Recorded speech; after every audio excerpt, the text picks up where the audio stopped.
नागपुर लेकर चलते हैं, जहां पर विजयदशमी पर्व के मौके पर संघ प्रमुख मोहन भागवत का संबोधन हो रहा है। सुन लेते हैं। और निर्भय थे, परिस्थिति की परवाह नहीं की, क्या भुगतना पड़ेगा इसकी कभी चिंता नहीं की। संघर्ष का कर्तव्य उपस्थित हुआ तो पूरे जोर से संघर्ष किया। उसमें आवश्यक जो कठोरता आवश्यक है उस कठोरता का भी वर्ण किया, लेकिन ऐसा होने के बाद भी वो किसी के द्वेष्टा नहीं बने। उन्होंने अपने मन में किसी के प्रति कोई शत्रुता नहीं रखी, सबके प्रति निर्वैर भाव से अपना कर्तव्य वो करते थे। और इसलिए उज्ज्वलशील संपन्न उनका यह जीवन सज्जनों के लिए आधार बना, दुर्जनों को उनके कर्तृत्व की धाक बनी। इस प्रकार की समाज में शक्ति जब खड़ी हो जाती है तब फिर समाज का उत्थान होता है, देश का उत्थान होता है, बाकी सब सहायक बनता है। ऐसे व्यक्तिगत और राष्ट्रीय चरित्र की आवश्यकता आज की परिस्थिति हमको बार बार बता रही है, ये आवश्यक है और उसके आदर्श ये जीवन है। क्योंकि परिस्थिति हमेशा चुनौतियां तो रहती ही है, अच्छा भी रहता है। दुनिया की हो, देश की परिस्थिति हो। अभी वैज्ञानिक प्रगति का वर्णन करते समय आपने बताया भविष्य के लिए तैयार होना है, और भविष्य इस तकनीकी के कारण कई प्रकार की नई सुविधाएं लेके आएगा। आज तक विज्ञान कई प्रकार की सुविधाएं लेकर आया है। तो मनुष्य जीवन भौतिक दृष्टि से पहले से सुखी है, परंतु हम देखते हैं कि इतने प्रगत सुखी मानव समाज में अपने स्वार्थ और अहंकार के कारण कैसे कैसे संघर्ष चलते हैं। इस्राएल के साथ हमास का जो युद्ध छिड़ा वो अब कितना व्यापक होगा और उसकी आग में कौन कौन झुलसेंगे और दुनिया पर इससे कौन सा संकट आएगा, इसकी चिंता सबको लगी है। तो परिस्थिति के दोनों पहलू होते हैं। अपने देश का जब विचार करते तब भी अपना देश आगे बढ़ रहा है। टेक्नोलॉजी के क्षेत्र में, शिक्षा के क्षेत्र में अतिथि महोदय ने वर्णन कर दिया है। बहुत नपे तुले शब्दों में पूरा चित्र आपके सामने आया है। ऐसे सब क्षेत्रों में भारत आगे बढ़ रहा है।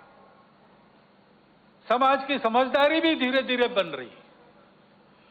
उसके परिणाम स्वरूप हम ऐसा देखते हैं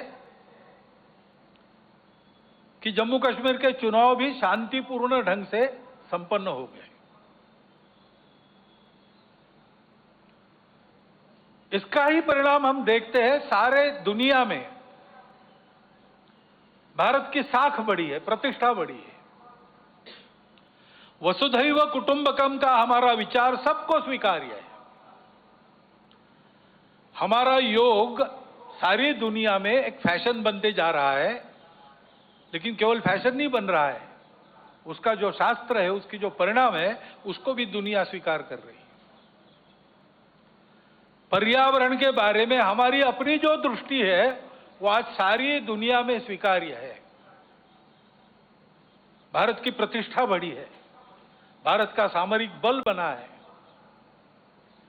कई मामलों में देश आगे जा रहा है और आगे ले जाने का प्रयास शासन के द्वारा, प्रशासन के द्वारा, देश के युवकों के द्वारा, वैज्ञानिकों के द्वारा, किसानों के द्वारा, जवानों के द्वारा, सबके द्वारा हो रहा है।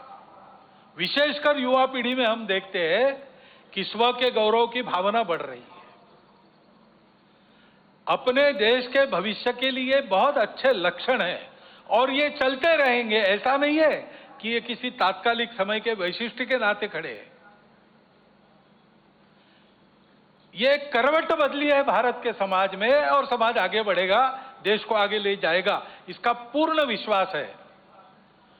परंतु जीवन का मार्ग कभी निष्कंटक नहीं होता। और इसलिए कुछ चुनौतियां भी सामने है। विजयादशमी के भाषण में इन दोनों बातों की चर्चा होती है, परंतु चूंकि देश की आगे कुछ चलती रहेगी ये विश्वास है, उस तरफ देश ने रुख कर लिया है और देश आगे ही बढ़ेगा। उसकी चर्चा इस भाषण में आज मैं कम करने वाला हूं। एक चुनौती ऐसी ध्यान में आती है जिसका विचार हम सबको करना चाहिए, क्योंकि वो केवल हमारे सामने यानी संघ के सामने चुनौती नहीं है, केवल हिंदू समाज के सामने नहीं है, केवल भारतवर्ष के भी सामने नहीं है, पूरे दुनिया में वो चुनौती उठ रही है।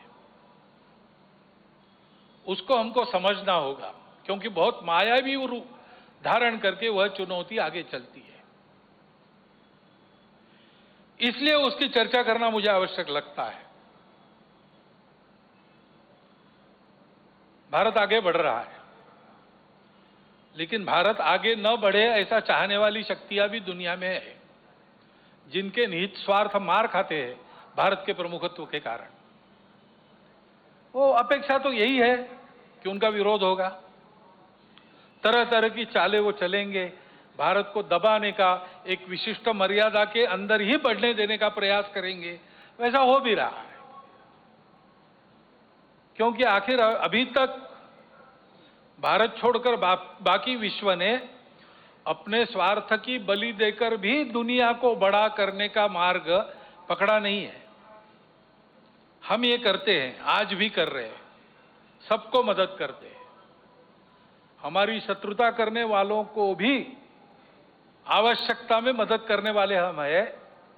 शांति रहे इसलिए अपने हितों का बलिदान भी हमने कई बार किया है और करते हैं। ऐसा स्वभाव दुनिया में नहीं है, और इसलिए भारत आगे बढ़ रहा है या कोई भी देश आगे बढ़ रहा है, कल चल के हमारा स्पर्धक बनेगा ऐसा डर जिनको लगता है, वो उस देश में तरह तरह के उत्पाद करने में कम नहीं करते। भाषा तो विश्व बंधुत्व की होती है, परंतु वो वहां तक ही है। अपने निहित स्वार्थ ठीक रहने चाहिए, अपनी सुरक्षा को धक्का नहीं लगना चाहिए। और इसलिए दूसरे देशों में कई प्रकार के उत्पाद खड़े करना, जनतांत्रिक तरीके से वहां कोई सरकार चुन के कारोबार कर रही, उसको नीचे लाना, ऐसा दुनिया में चलते रहता है। ये दुनिया की रीति लगभग बन गई है, जो नहीं बननी चाहिए लेकिन है। अब हमारे पड़ोस में ही बांग्लादेश में क्या हुआ, उसके कुछ तात्कालिक कारण और पहलू है, ये बात ठीक है, लेकिन इतना बड़ा उत्पाद तो उससे नहीं होता।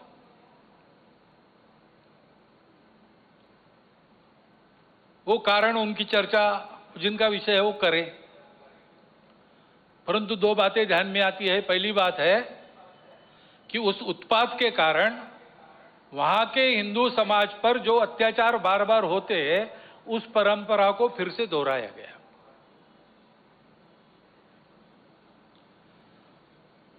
पहली बार वहां का हिंदू संगठित होकर अपने बचाव में रास्ते पर आया, इसलिए कुछ बचाव हो गया। परंतु कहीं कोई गड़बड़ हो, दुर्बलों पर अपना गुस्सा निकालने की ये जो कट्टरपन की प्रवृत्ति है, वो प्रवृत्ति जब तक वहां विद्यमान है, तब तक वहां के हिंदू क्या, वहां के सभी अल्पसंख्यक, उनके सर पे खतरे की तलवार लटकी रहेंगी। उनको आवश्यकता है मदद की। विश्व भर के हिंदुओं की, भारत के सरकार की सहायता उनको मिले, ये उनकी आवश्यकता है। परंतु इससे ये ध्यान में आता है, और ये ध्यान में आना चाहिए, हिंदू समाज के भी ध्यान में आना चाहिए कि दुर्बल रहना अपराध है। हम अगर दुर्बल है, असंगठित है, तो उसका मतलब हम अत्याचार को निमंत्रण दे रहे हैं। निमित्त कुछ नहीं चाहिए, हम दुर्बल है, यह निमित्त पर्याप्त है। और इसलिए जहां कहीं भी हम हैं, वहां संगठित रहना, सशक्त रहना, किसी से शत्रुता नहीं करना, हिंसक नहीं बनना, योगदान देने वाले बनना, परंतु इसका अर्थ दुर्बल रहना नहीं। अशक्त रहना नहीं, इसको हमको करना ही पड़ेगा।